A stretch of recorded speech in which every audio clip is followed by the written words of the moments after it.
What's going on? This is your man John Fortune, your host of the Frustrated Fan Sports Show. And today, it's now my time to talk about the coaching staff. It's now my time to give my opinion on what we're doing now, and also to sit up there and talk to some of these fans who forget what it was like just last year. So I'm gonna start out with the Redskins fans, because those are the ones that tanked us as a team. It's amazing to me that these Redskins fans, the ones who want the name back, the ones who want the logo back, the ones who want all this stuff back, right? The ones who cared so much about that were the same ones who wanted to fire a defensive coordinator and have an offensive coordinator fired and have the head coach fired after a year ago just going to the NFC Championship game.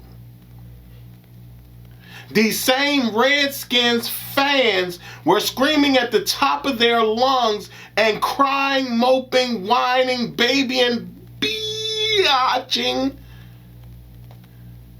going on radio shows, telling the radio host to sit up there and still say skins, still go with the logo, and all that type of stuff. Getting these ones to sit up there who don't, by the way, do any research about anything, but sit up there and was desperate to be called the Redskins. And then guess what happened?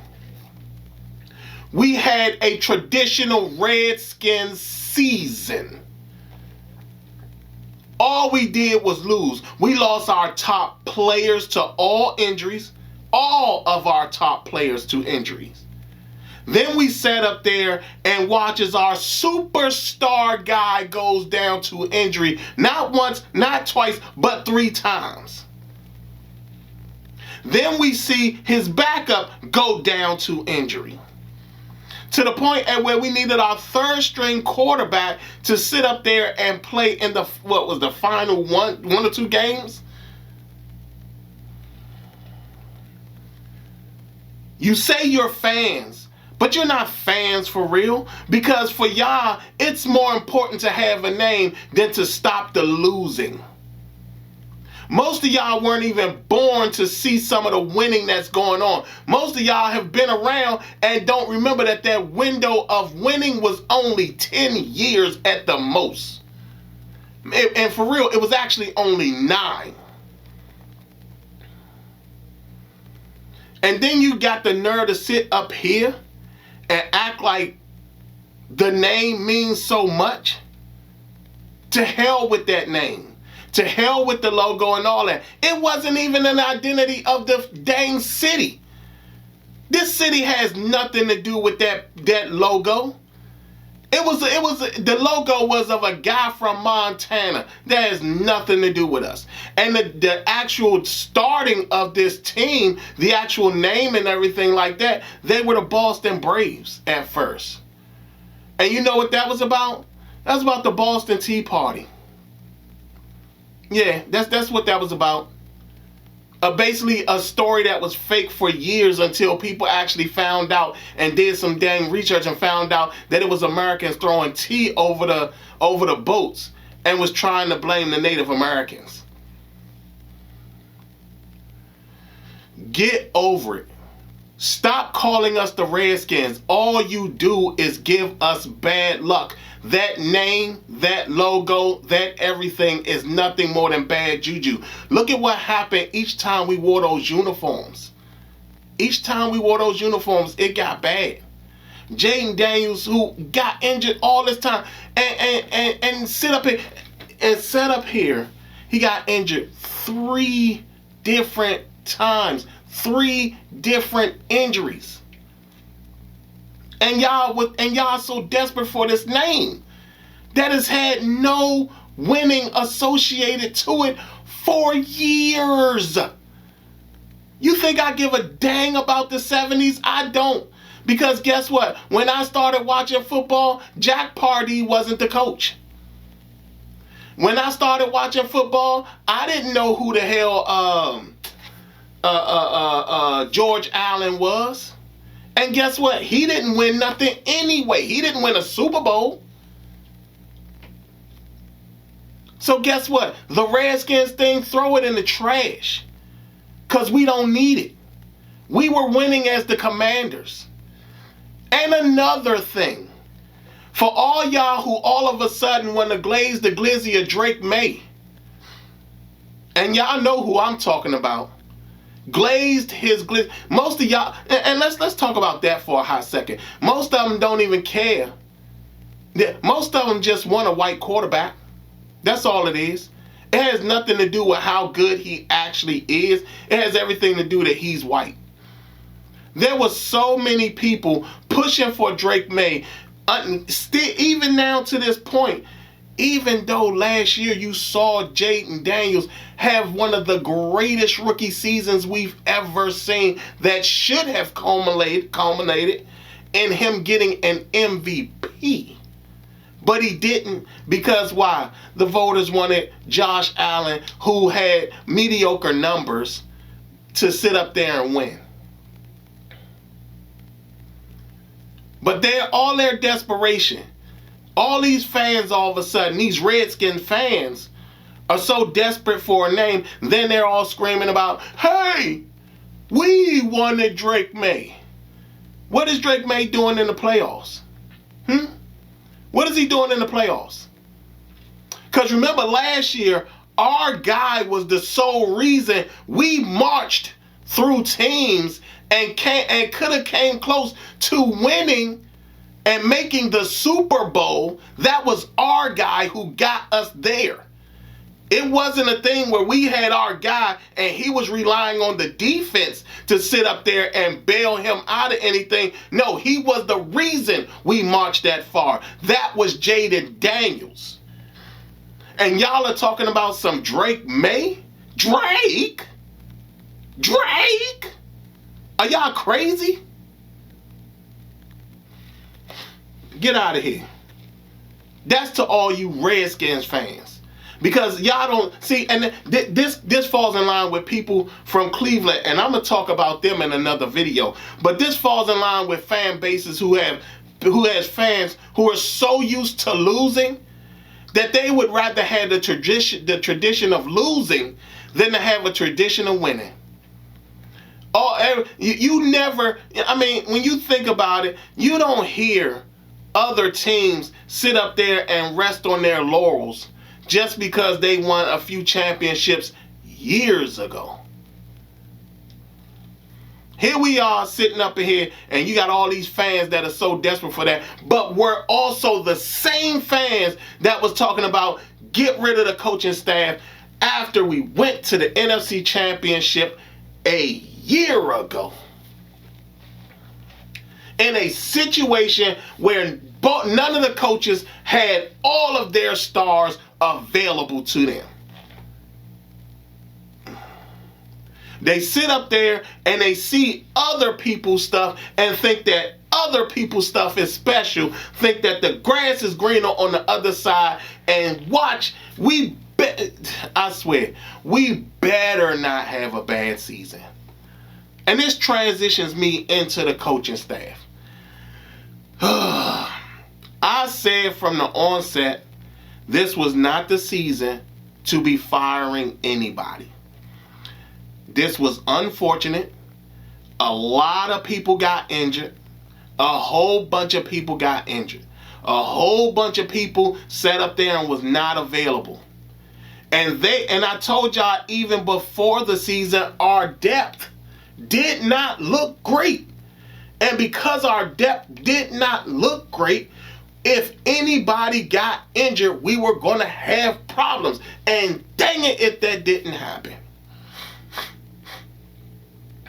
We had no quality backups to back up Marshawn Lattimore or Trey Amos.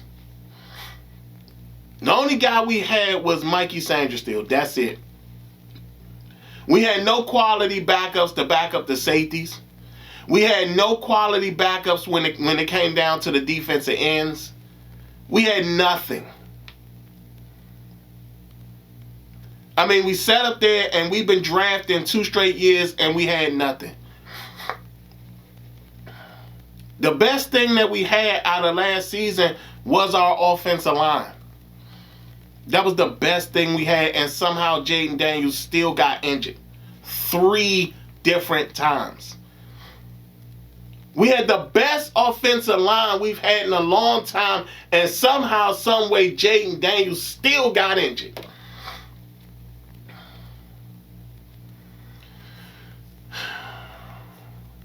David Blough. Again, we're just excited that he's smart and other teams wanted him. So what? So what? So what other teams wanted him? We don't even know what he's going to do. We don't even know what type of offense he's going to produce. How many of y'all were happy when we saw Scott Turner? Remember, they said Scott Turner was smart too. Remember how much they talked about it, how he's going to bring North Turner's offense or a North Turner style of offense. His offense focuses on the run and all this type of stuff. And that offense was nowhere near his daddy's offense. Nowhere near it. It was garbage. And now we're supposed to believe that this guy, who was, by the way, an assistant quarterbacks coach, if he was so smart, why was he not elevated to like the assistant offensive coordinator or something like that? Why did he not leapfrog to Vita Pritchett? Why was he not the quarterbacks coach? Why was he not a special offensive assistant? Why was he not a passing game coordinator? If he was so smart, why was he not one of those roles? Because, again, this is his 2nd year with us. Why was he not one of those?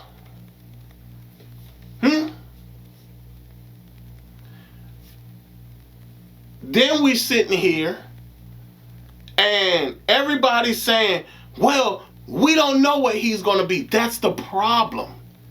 The problem is that we don't know what he's going to be. And because we don't know what he's going to be, we'll be now going into Jaden's 3rd year as quarterback on a rookie deal with the understanding that we only got 2 years left.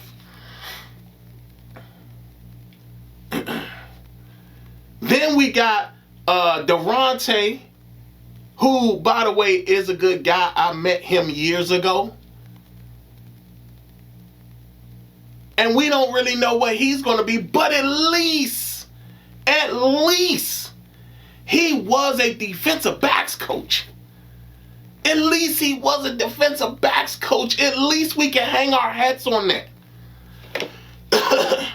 We understand that he worked with Mike Zimmer. We understand that he sat up there and worked with Brian Flores. We understand that. And guess what? That makes a difference in the draft too.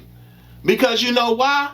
All this time I was like, I was on the Harold Baines, Caleb Downs train. But guess what? If we're going to run anything that's similar to what Brian Flores got, David Bailey is probably our guy.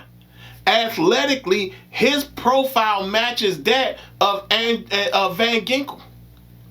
And that's what we would need. His profile matches Van Ginkel's profile. His athleticism, his ability to get around the edge, his ability to jump up and knock down balls and get in passing lanes and catch. David Bailey might be our guy. He might need to be our guy because his profile does match Van Ginkel's profile. So yeah, guess what? At least he was something. At least we can sit up there and say, okay, there is a chance here. But we know nothing about David Blough. That means David Blough has to go out there and build some stuff. Hell, even with Durante, we saw him at LSU.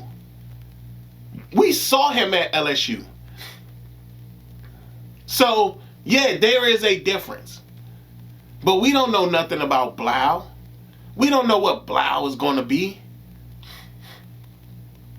And everybody's sitting here excited and happy like we didn't just get rid of NFC championship coaches that got us there that did not have talent available to them. Everybody's mad at Joe Witt. Imagine if Joe Witt had the same defense and he was able to, if they were able to get DeMarcus Lawrence, who's been absolutely fantastic for the Seattle Seahawks. Imagine if we had a player like a Myles Garrett. We don't have a Myles Garrett on this team. We don't have certain nice things that other teams have that we can have a defensive coordinator who can actually do some stuff. No defensive coordinator would have been able to do anything with the people that was on the staff. Especially when you talk about all the injuries that happened. They would have been able to do nothing. Nothing.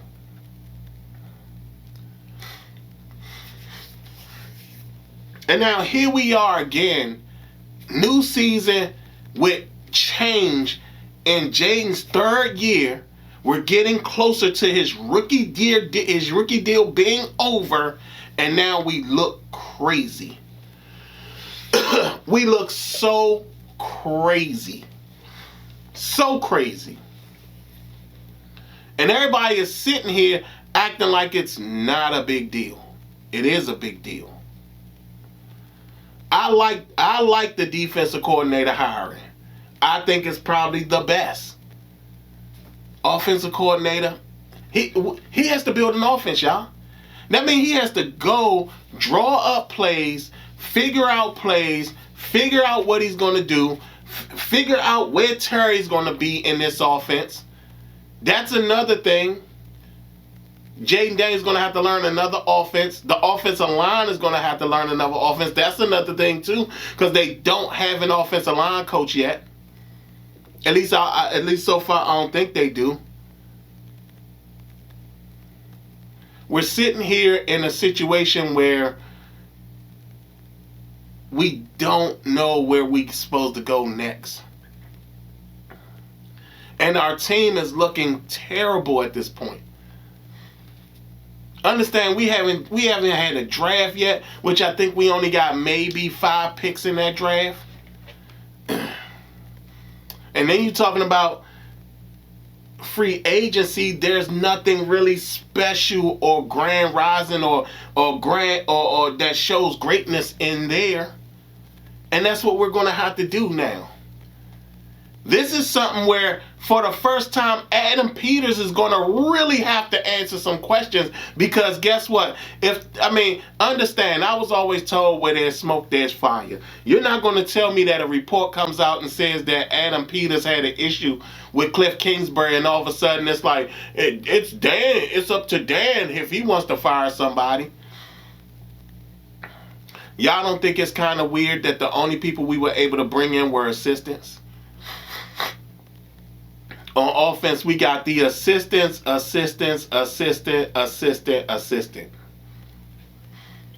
that's how far down it has to go, y'all. Because we got the assistant quarterbacks coach. So we got the assistant of the assistant of the assistant of the assistant of the assistant. That's what we got as an offensive coordinator. All because he's smart. That's all he needs to be. It's smart. And I hate to be the one to have to burst the bubble, but I just have to.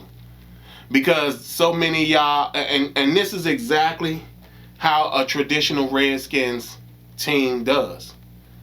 They sit up there, have an amount of success, and then they destroy that success. because having success is not that important. Being a loser is more important. Being the Redskins and being associated with losing is far more important than having any level of success.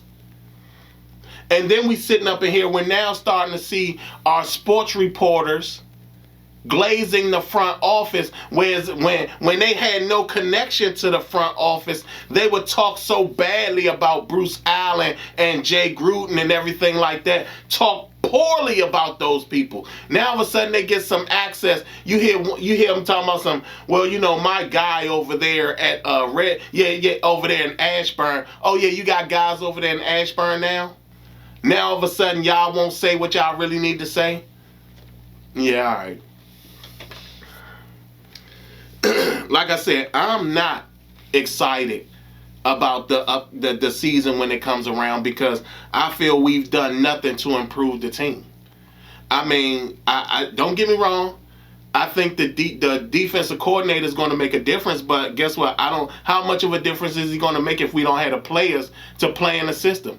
That's another thing. The guys that we do keep on defense have to learn a new defensive scheme. Think about that. We were going to actually have consistency for 3 years straight. For the first time in a long time, we were going to actually have consistency for 3 years straight. And that's gone now. But this is coming from people who are so desperate to keep the Redskins name and logo and want to have the Redskins name and logo even though they've only seen losing with it.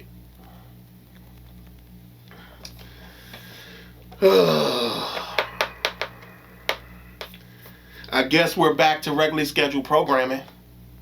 I guess this was too good to be true, right? It was too good for me to just have the Frustrated Fans Sports Show and actually be able to be happy about a winning Washington franchise. And all we've done is gone back to the past. Y'all tell me what y'all think in the comments below. How do y'all feel about these hires? How many of y'all feeling exactly how I'm feeling, and y'all were waiting for somebody like me to actually be honest about the whole thing? Y'all tell me in the comments below. And y'all tell me how y'all feel at the fact that we're going to be going into year 3 of Jaden Daniels. That means we only got 2 more years left before we have to pay him a lucrative contract. 2 years left after this upcoming season. Y'all tell me what y'all think. Let me know in the comments below.